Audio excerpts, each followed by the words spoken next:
was hoping would come out of our reading Isaiah chapter 40 through 66 is an appreciation for the really beautiful language that we find there.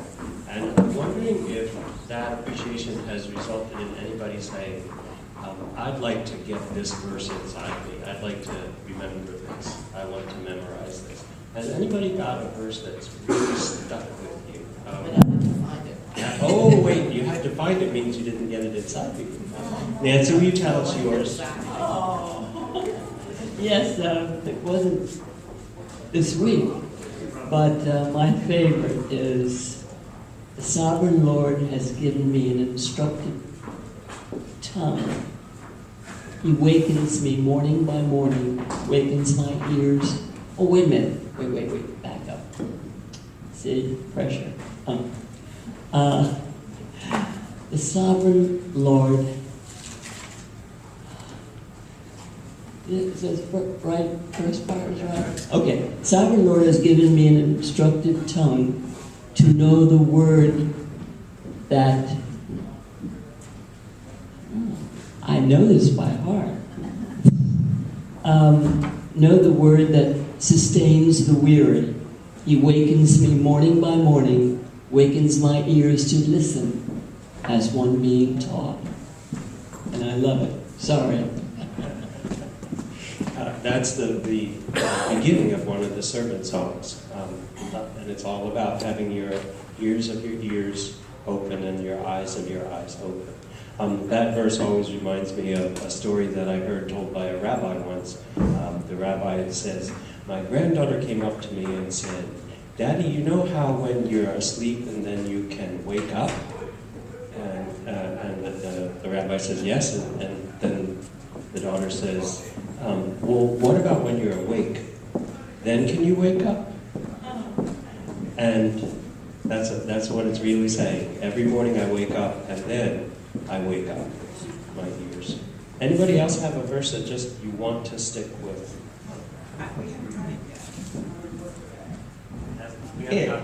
It's the one that's on the poster. It's Isaiah 61. Okay. Arise and shine, for the light has come, and the glory of the Lord shines upon you. Great. I love that one. Arise, shine, your light has come. The glory of the Lord. The Hebrew word there for glory is kavod. It's a word that means, it means glory in the sense of shining like bright gold in the sun, gleaming, reflecting light. And that idea of the dawn is here. And we certainly had that this morning. Because of the clock change, we got to watch the sun come up for sure. And that idea of brightening after darkness is so beautiful. So arise, shine. Good. Another one? Anything? Woody's looking at me. One of my favorite shows is Godspell, and Prepare Ye the Way of the Lord comes right out of Isaiah, and it's I just think it's just an incredible song. And there's a lot of music and other things that's coming out. Do you remember where prepare comes in, not in Gospel, but in Isaiah? It's right at the beginning. Right at the beginning. Okay, good.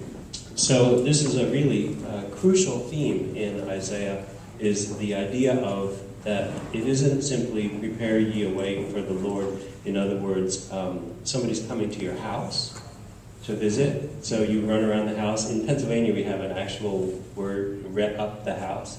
It's a Pennsylvania German word, and to ret up the house means to run around getting it just nice enough to let somebody in the door. Ret up the house. Yeah, like to prepare.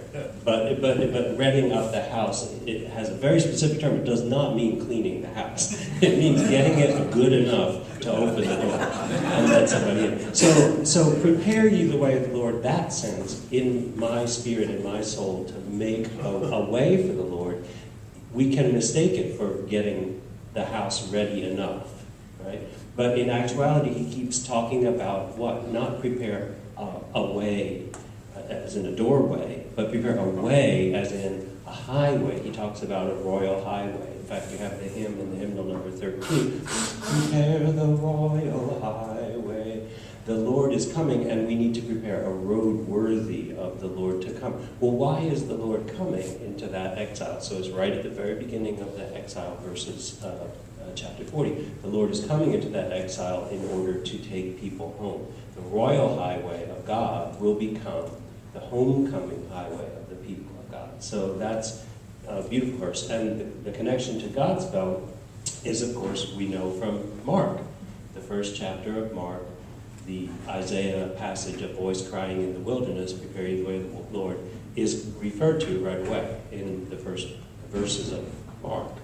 And I think it's very significant to call to mind something. I gave a driveway lecture to Jeremy on this last Sunday about that ancient languages did not have punctuation and did not have word spacing, so that you printed all in capital letters and every word ran into the next word.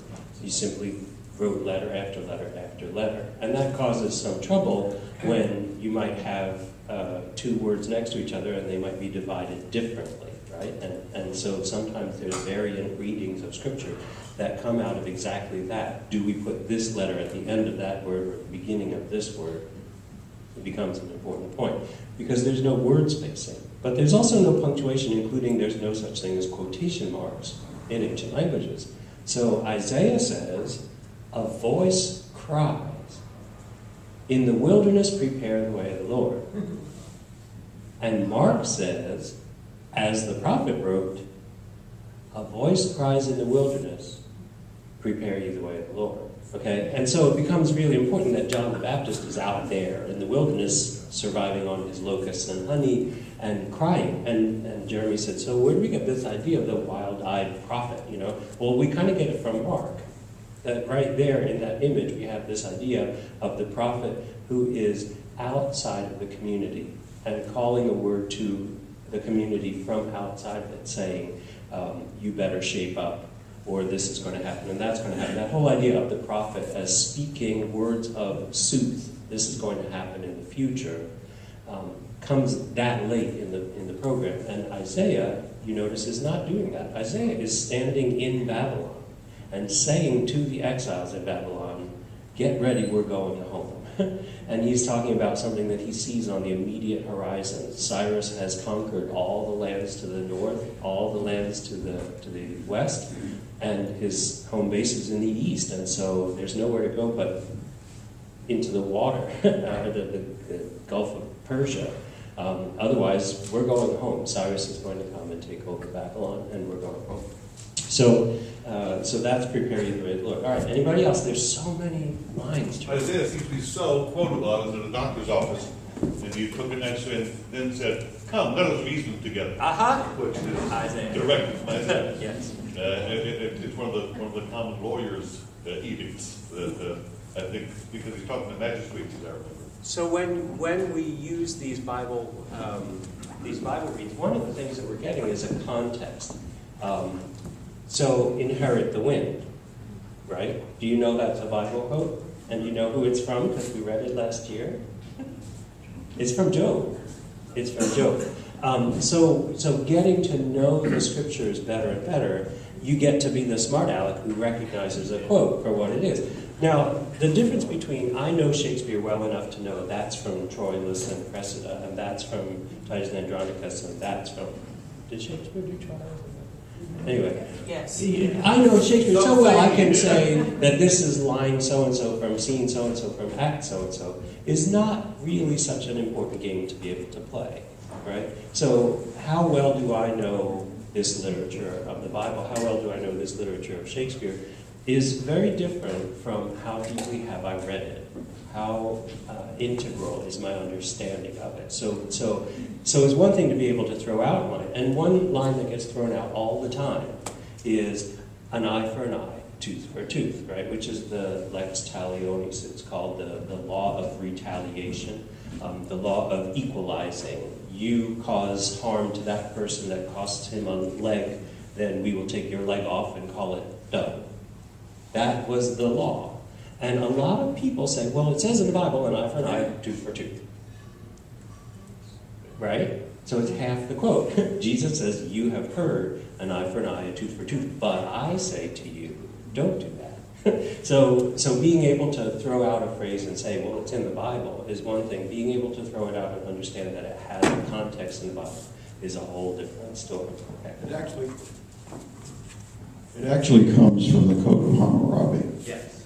And it represented progress because it stopped blood feuds. Yes. It was, in fact, it represents progress. You have to see it in terms of, it means only an eye for an eye. He took your eye. We don't get to take both of your eyes in return. We only take one. Right? So if you caused your neighbor to lose that tree, we will take one of your trees and call it quits, but we won't take your whole forest and burn it down. So it was progress. It was definitely progress. In terms of the law, the idea of the punishment fitting the crime. And a lot of what both Isaiah 40, which is why on the fifth of these sessions, the final one, I'm going to talk about the gospel in Isaiah. But a lot of Isaiah is the same message as the gospel, which is, here is the divine menu, one from column A, one from column B. Here's your sin, here's your punishment, here's your crime, here's your service, okay? And a lot of what Isaiah is saying here is, you've been punished double, the books are clean. And a lot of what Jesus is saying in the gospel is, you've served enough time, God is merciful. And that idea of mercy, of course, becomes very, very upsetting to people who like the idea of punishing the crime appropriately. If the punishment must fit the crime, then what happens when you start to say, but God forgives you? And Jesus addresses that on a number of occasions. If you remember the story about the people called late to the vineyard, and some of them have been working all day, and some of them have been only working at the very last minute, and they all get paid a full day's wages. And there are a lot of people who say, well, that's just not right. And Jesus says, it's not about justice, it's about mercy. And that contrast between justice and mercy is a lot of what I wanted to talk about this morning. But last, anybody else, a verse you want to remember from all this? The rest of it. Okay, good. I have a yellow handout today. Trying to keep the colors so you can keep them clean in your brain.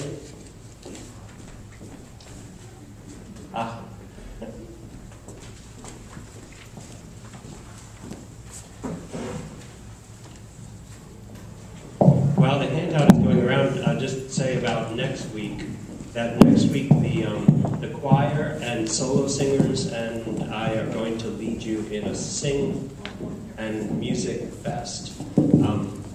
The quotability of all this Isaiah is partly due to its centrality to the messages of the gospel of the Bible, but also it's just beautiful poetry. And because of that, composers and songwriters and hymn writers have been deeply, deeply inspired by Isaiah, and we'll be able to easily fill up 45 minutes next week with just a tiny fraction of the music of Isaiah. So invite your friends, it's going to be fun next week.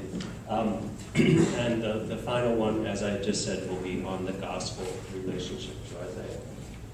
All right. So where's that handout? Here's the handout.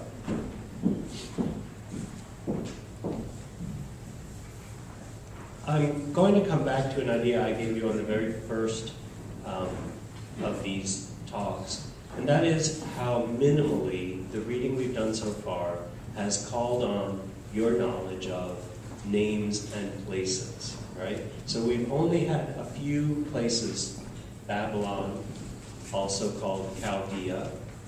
We've had a few names, Cyrus, the great king of Persia, and Bel and Nebo, two of the gods of Babylon. And even in terms of recalling the Bible story, we've had Abraham and Isaac and Jacob, but these are pretty big letter names. These are basic names. And how minimally we've had to know or understand anything about this ancient history, these ancient peoples, in order to simply read and simply apprehend what the message of Isaiah 40 to 55 is. Now there's going to be a strong contrast next week when we get to Isaiah 56 to 66, that those last 11 chapters of Isaiah, all of a sudden we're going to have tons and tons of vocabulary that we have to wrestle with. And that's one of the signs that scholars have used to say this is by people around Isaiah, his school, his followers, but not by Isaiah himself. And they also will point to reasons why they think it was written at a later, somewhat later date, because it's involved with the return to Jerusalem rather than the promise of the return to Jerusalem. So it's in the present tense rather than in the future tense, those last 10 or 11 chapters.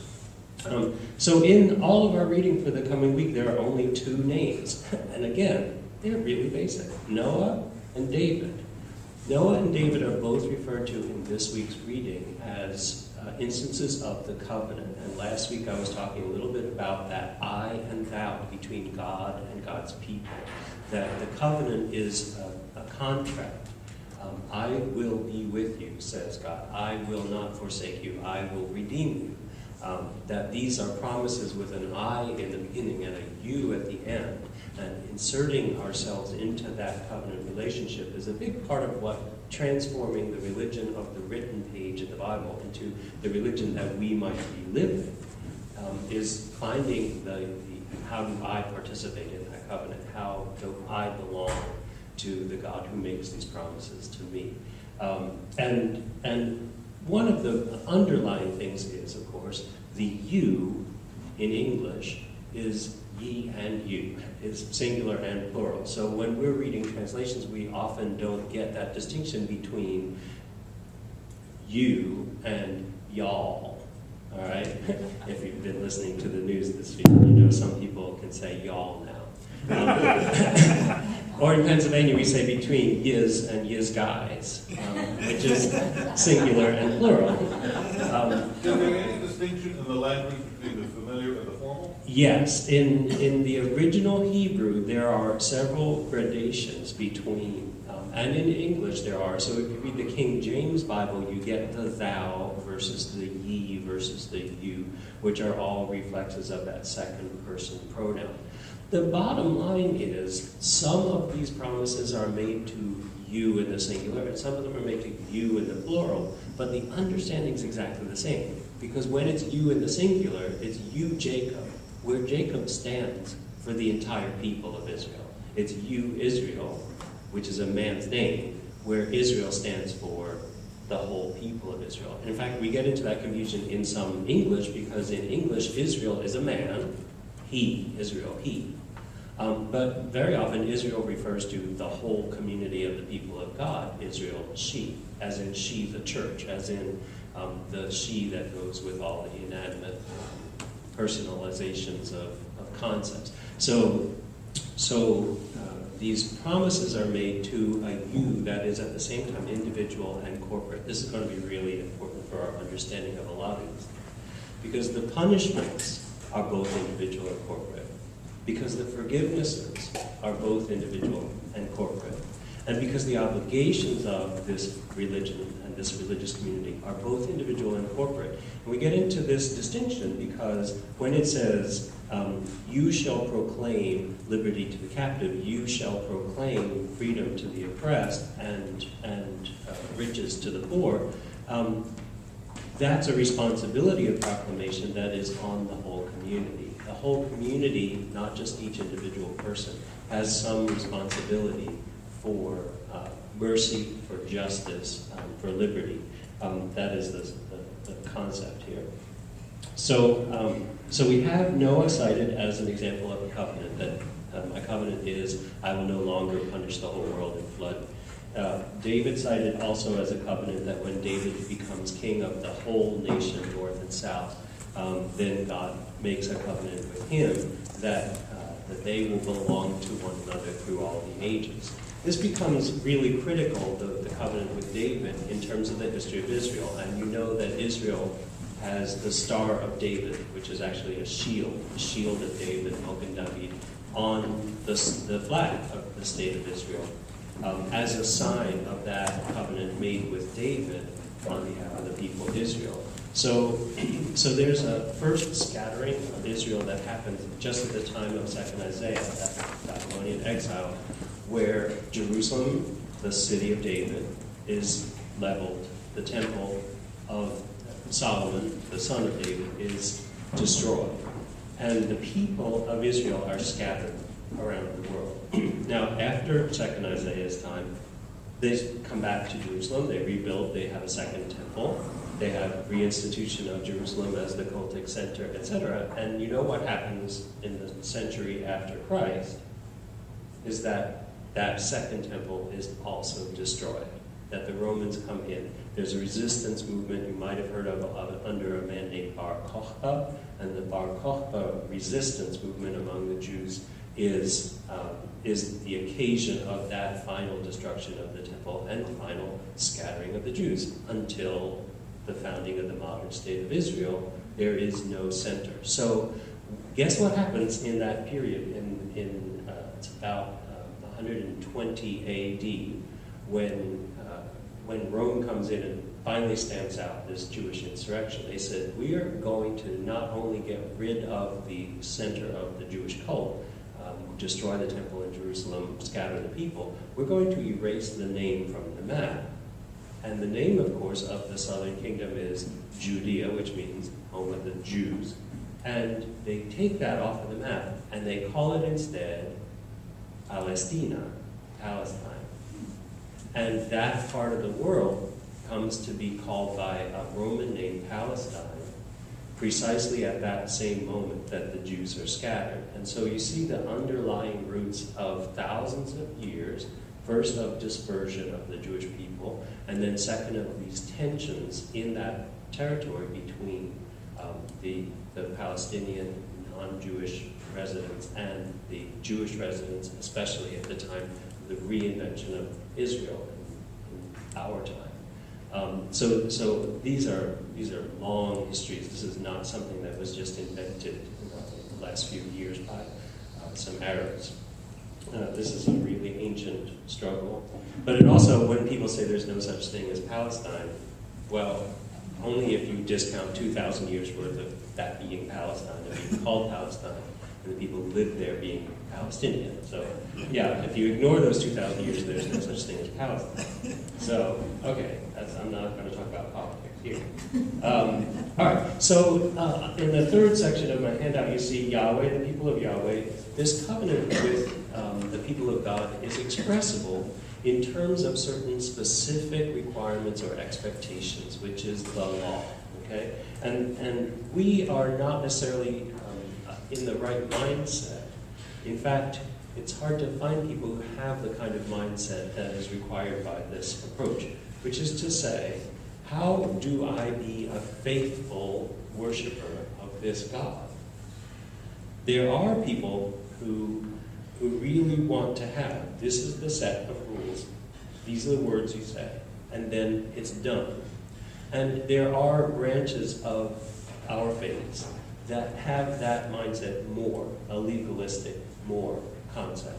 So that, for example, in Roman Catholicism, the idea of sacrament is that if you have this material, say water for baptism, and you have this agent, say a priest who's duly ordained and consecrated, and you have these words, which are the formula, I baptize you in the name of the Father and Son, then God acts, period. There is no question of the priest's heart or orientation. There is no question of the believer's assent or dissent.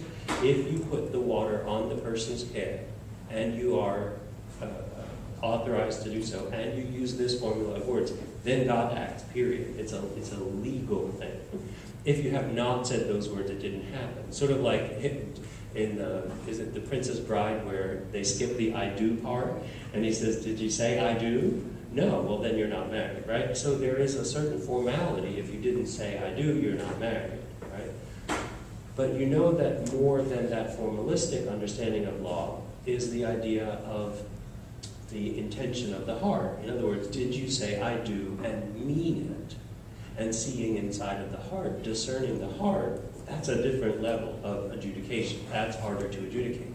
And so the legalistic says, are your male children circumcised? Then they must be Jewish boys. Done. That there's a simple physical requirement. If met, then done. the cultic obligation is fulfilled. So when we talk about the persecutions that were offered to the Jews by the Romans, by the Babylonians, very often simply impeding that fulfillment of the cultic requirement was enough to say, well, you can't be Jews because you couldn't sacrifice. We kept you from sacrificing. You weren't allowed to read the law. You weren't allowed to circumcise your children. And so that was one of the first laws that were instituted when you wanted to suppress a religion, was to suppress the manifestations of that religion. Then the religion has two choices. It has a choice to go underground with that, to do hidden circumcisions and sacrifices and readings of the law, or it has the choice to re-understand its cultic obligation, to say, I will make a sacrifice in my heart, in my spirit, and I won't take the ox and put it on the altar and burn it. And this is exactly what's going on in the coming week's readings, that the cultic obligations are reinterpreted and re-understood to be the spirit rather than the letter of these laws. So rather than we're going to express these things by going up to the temple in Jerusalem and reading from the scroll of the Torah and sacrificing the bull and the ox, we're going to sit in our minyan, our group of friends, and we're going to talk about what we understand of the Word of God, and we're going to make sure that there are no poor people who don't have enough to eat. And so, what are your sacrifices to me, says Isaiah? What I require of you is this humility and this service and this mutuality. And so it's a reinterpreting of that contractual obligation of the law.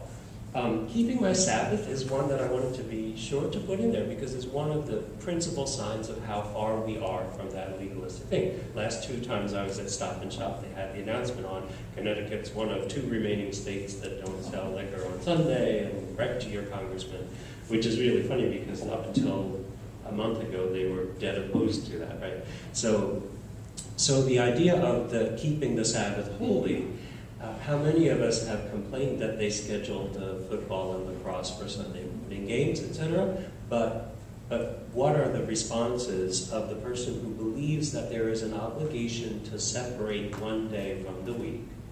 What are your obligations versus what is the community's obligation? Is it up to the community as a whole to say, we simply won't do this? Well, we know that in American history this happened. That on Sundays you didn't have businesses open, you didn't have baseball games scheduled and all that kind of thing. But that has gradually changed, okay? But along with that change in the legal framework has been a change in the social framework, which is not the same thing. That society has itself said, we can't beat them, so we're going to join them. And there are Christians that don't accept that. Seventh-day Adventists, Jehovah's Witnesses, any kind of Sabbatarian, people who have the Sabbath and holding of the Sabbath pretty close to their heart, will not do that. And there are evangelicals. For example, I don't know if you've ever been to a Chick-fil-A, but in the South and the Midwest, the Chick-fil-A is a really big, it's a fast food joint. And it's sort of filet of fish with chicken instead. But anyway, and it's not terribly good. It's owned and run by a man who's extremely fervent evangelical Christian, and no Chick-fil-A franchise is open on Sunday, period. None of them. And so that's part of their orientation as a business concern is we don't care if we are not competing in the marketplace on an even footing because it is more important to us that we not be open on Sunday. That understanding of Sabbath. You know, obviously McDonald's isn't going to do that, okay? So there is, for me, there are several strands to unpack in this about the idea of observing the commandments of God. And I'm not saying that we should all just pack it in and not work on Sunday. For example, musicians don't get paid in Seventh-day Adventist church because if they got paid, they'd be working on Sunday. So all musicians in Seventh-day Adventist congregations are volunteer because it's Sabbatarian. And in Judaism, for example, this goes into the other extreme where you have in ultra-Orthodox communities, there is no turning on of lights or cooking or anything like that that happens on Sabbath. And so you have people who are basically either cajoled into helping or employed to help, called Sabbath goyim. And the Sabbath goy comes in and turns on the heat and turns on the light and maybe even heats up the food or whatever, because it's against the rules for the Orthodox to do this. Now I get into these ideas about ritual cultic requirements not because they're central to most of our life and experience. Okay, some of us who grew up in other traditions, maybe like Roman Catholic, like me, grew up with maybe a little bit more of a sense of obligation for. You have to be at Mass, you have to get to Mass before they read the Gospel, you have to go to confession before you take communion, you can't eat meat on Friday, and these kind of cultic obligations are a little bit stronger in some branches of Christianity than they are in this room, I would say. But there has to be some meaning to the idea of I am an adherent of this faith. And the way I put it, when people talk about the war on Christmas, for example, we're talking about these concepts. We're talking about the idea of what is allowed versus what is accepted versus what is tolerated, what is required. Okay? Is it required that everybody in the community have lights in their window for Christmas? No. Is it required that you not have lights in your window for Christmas? No. Right? So when we start talking about the war on Christmas, we're using words very loosely.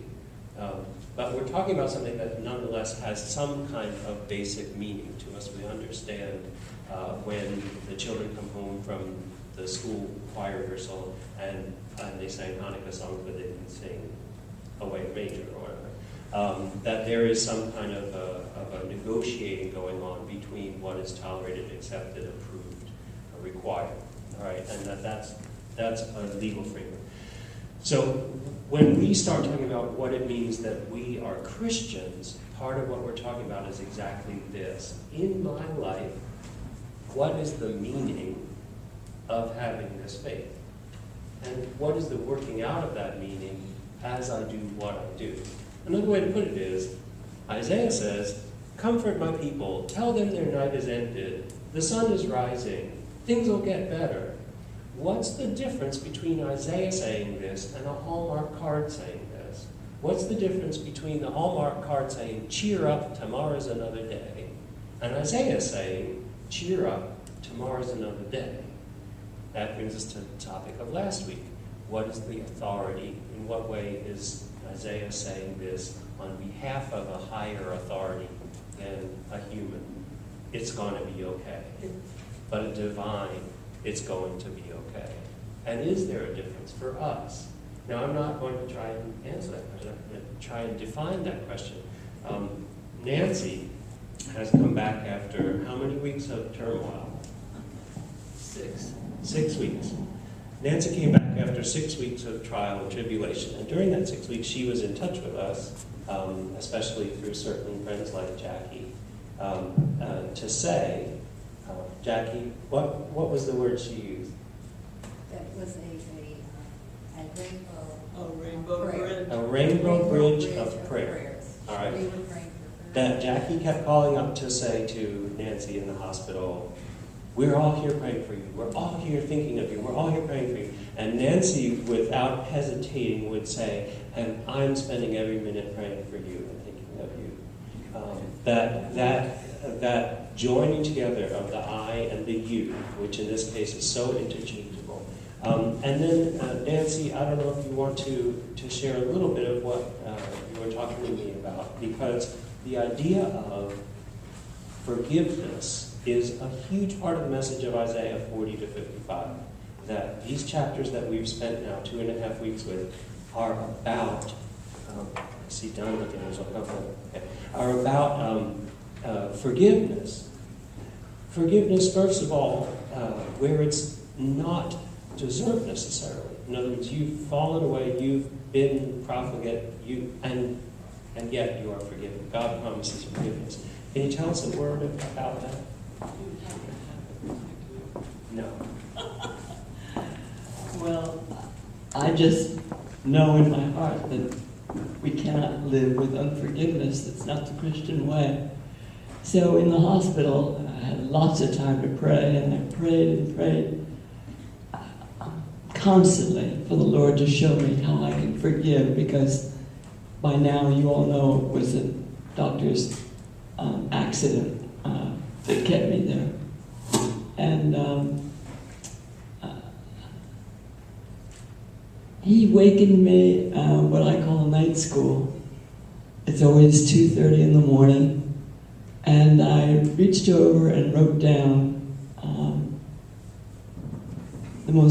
it just flowed, and it basically, I wish I had the words with me, but because they came from upstairs, and they're much nicer than the way I will express it, but to express to you, the Lord showed me that this doctor that made a mistake will be much more cautious in the future, and because of the mistake, and therefore all the people he helps in the future will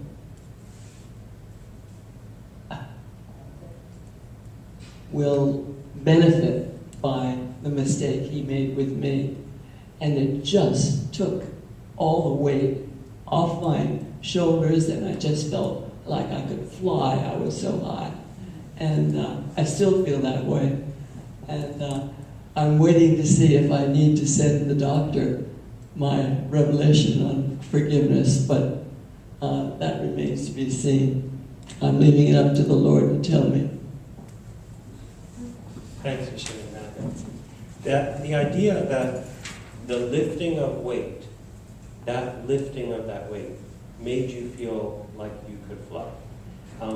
It isn't an accident that that's the end of the first chapter that we read, that the weary will be given strength to the point that they feel like eagles in flight, that you have that idea of being able to fly. And flying as this image, of course, being given wings is a key poetic image here. But there are other images that we've had, shocking images, some of them. God as a woman in childbirth. Have we had that one yet? Or that's in this week's reading? Sorry. We give you an encouragement to read. The idea of God as shepherd, we're kind of used to hearing that one. But it gets thoroughly worked out. All we, like sheep, have gone astray. So the idea of God as shepherd involves the idea of us as sheep. The idea of God as woman in childbirth involves the idea of us as children. And what does it mean that we are children, and only children, and not wise, and not old? That as children we belong to a parent, someone who has born us, someone who has formed us, and constantly. The idea of God as potter. Now, we have had that one, right? We've read that one. I am the potter and you are the clay, says God. So the idea of the potter as someone who not only shapes the clay and makes the clay, but as someone who also destroys the clay, who takes the clay and smashes it down and then builds it up into a different form. And that shaping, reshaping, forming, reforming is happening right through the history of Israel.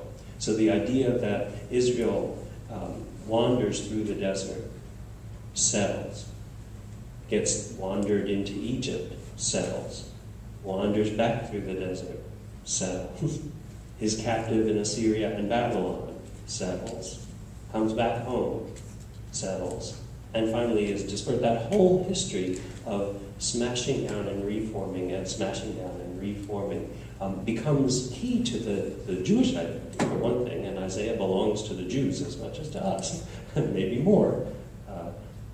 So that key idea belongs to Isaiah, and yet he constantly revisits, not only I am he who formed you, who made you in the womb, but I am he who is constantly reforming, reshaping you. For a little while, and I think this is practically the first thing we're going to read this week, for a little while I have forsaken you, but I will regather you. What does that mean for us? So that gets to the top of the handout, which is the 4 songs of the suffering servant. that in Isaiah we have this amazing description, which is interpretable in so many ways. And last week Dick brought it up with me afterward, that we're not required to understand it in any of these ways. When these four songs, these four passages called the Songs of the Suffering Servant, say, I am the one who has chosen you, you are my servant whom I have chosen, here is what you will say, here is what you will do, here is what you will suffer. We have different ways of reading them. We can read it as Israel, my chosen, my people, my suffering people. We can read it as Isaiah, my prophet, my spokesman, my chosen. We can read it as Messiah, promised liberator, avenger, my chosen, who suffers. We can read it as Jesus of Nazareth, the chosen, the suffering. And each of these different readings has been applied over time. Some of them are rejected. So Jews are people who have heard that Jesus is who Isaiah was talking about and have said, no, that's not right. Jesus isn't who that's talking about. Okay? And Christians are often people who have said, no, that is who Isaiah was talking about. But neither one of those is required. And so you end up with groups of people like Jews for Jesus, who are Jews and assert that they remain Jews, but who accept that Jesus is who Isaiah is talking about. And then you have people who call themselves Christian, but still don't accept that basic identity of Jesus Christ as Messiah. And so, I mean, that's a huge part. When you said, what's the Gospel of Mark in one sentence? And you said, Jesus Christ, Son of God, Messiah. That first verse of the first chapter's assertion is the point of those 16 chapters. So I think that if you read the Jesus of Nazareth story in a different way, for example, the way Muslims read it, he was a great man, he was a great prophet, but not that Messiah. Then you end up in a different place again. So one thing I encourage you to do is to read those four songs of the Suffering Servant as an independent reading exercise, just to take those little passages that are outlined there. Woody said a word about, and we'll end with this, said a word about the translations and reading from different translations. You want to say that to the group? Well, let me start with, I grew up on King James, and when I went to Sunday school, we had to memorize, the 23rd and the 121st Psalm and so forth and so on. And I was very resistant, let me say, to other versions, even Standard Revised kind of thing, because, the Bible that I got when I was confirmed was a King James version. So, anyway, over a period of time, I eventually got to the Standard Revised. But I had never taken on the Message until David was kind enough to give me this. And I was truly amazed by it. It's so easy to read. It's so understandable. In a way, the language is almost disrespectful. But the message is so very, very clear. And I thought that was quite amazing. And David, I thank you very much for opening my eyes and introducing me to something new. So the translations are on the back, the blue and the yellow covers, and I do encourage you to read not necessarily one of these translations, but any time you can read something in more than one translation from the scriptures, it's so helpful to understanding, because it just calls to mind what is the writer really trying to say. Now, the problem I have with reading Isaiah in Message only is that there's no poetry in the Message. The Message is working hard at not being poetic, and Isaiah is poetry. So it's sort of like reading any beautiful poem. The beauty in that language is more about the language than the simple idea that's expressed. That you can maybe say in a sentence what that stanza of that poem just said, but it won't be worth remembering. It's the beauty of the language itself that makes it worth remembering. So reading something like comfort, oh, comfort. The O is a poetic word. So you're not going to find that in a literal, you're just not going to find those beholds. And those kind of words are poetry words, right? But poetry words have their place in the I do world. find, David, actually, I found this actually quite poetic, but that's probably because of the way I read it. Yes. It's because I found it very easy to read out loud. Yes. There's a beautiful flow to it that I found as poetic, just in the way you read. Although there was, I was just looking at this particular verse here where I wanted to go. All right, what's it saying in the Bible? Where it says, "You with your splitting headache." Yeah. No, I think I think that the thing that the message gets you is when it says, "As a woman in travail." Most of us are going to have to say, "Well, I don't know, some kind of woman." Whereas in the Message Bible it says, "A woman screaming on the childbirth bed." You get it. Okay, that's what it's talking about. A woman who is not just giving birth, but painful birth, right, is what it's talking about. And we have all our polite ways of referring to those kind of things. And the same with the language of prostitution, which is all through certain passages in Isaiah, is the idea of Jerusalem as prostitute, Babylon as prostitute. And Message Bible does not mince words on that point, right? It's written by Rush Limbaugh right there. I almost forgot what I was going to say. All of that, I experience basically all of that, and I read both. But I do find myself drawn back to the original. And the word covenant has been opened up to me. I always assumed covenant was a one-time deal. But I've learned through more of the reading and also the experience I went through recently that God makes covenants with you almost every day. Yes. And, you can count on that and you claim it.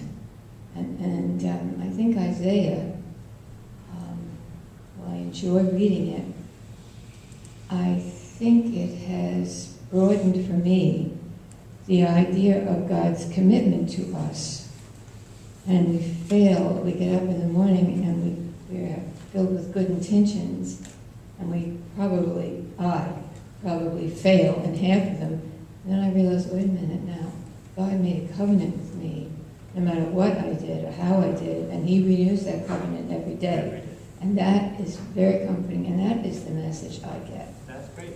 No, I think that idea of new every morning are your mercies, which is a psalmody, but it's also Nancy's memorization verse, that idea of every morning we wake up and have access. I just would recommend this to Woody.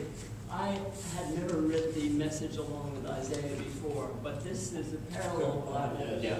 and it's absolutely wonderful. Right, so parallel, you have You can it do side by that, side. you know? Right, you can always, that's a very good way to address it. And that brings me, I think, to something Jackie was in helping fold things and process things in the office. And she got talking about other things, and one of the things she was talking about is marriage and her true love that she thinks highly of. And I think that one of the things that came out of that reflection is the idea of with the idea of fulfillment of legal requirements. Long ago, you stood in front of other people and said to each other, I do, and made those vows. But the making of the vows requires a remaking of them at every crisis point, at every difficult moment, at every high moment, a remaking of those vows. Not necessarily explicitly, and sometimes it's not successful. I think that, that it's not possible that every such renewal on both sides is going to be so continuous. But you do understand what I'm getting at, that it isn't on the wedding day only that those vows are made, but rather every time that they're tested, they're made and remade. And the promise here is, I don't know about you, but I, your God, your maker, your former, your shepherd, your mother, your nurturer, I wake up every morning thinking of you, says the Lord your God. That's the basic message of this whole second half of Isaiah, and I hope that you're starting to get to the point where you can not only read that, but begin to think it has something to say about how you approach your life. So So this week's reading is on there, and next week is just music. So as I said, please invite friends to come next week. It's going to be really fun, and we're just going to enjoy it. All right, that's all. Thank you.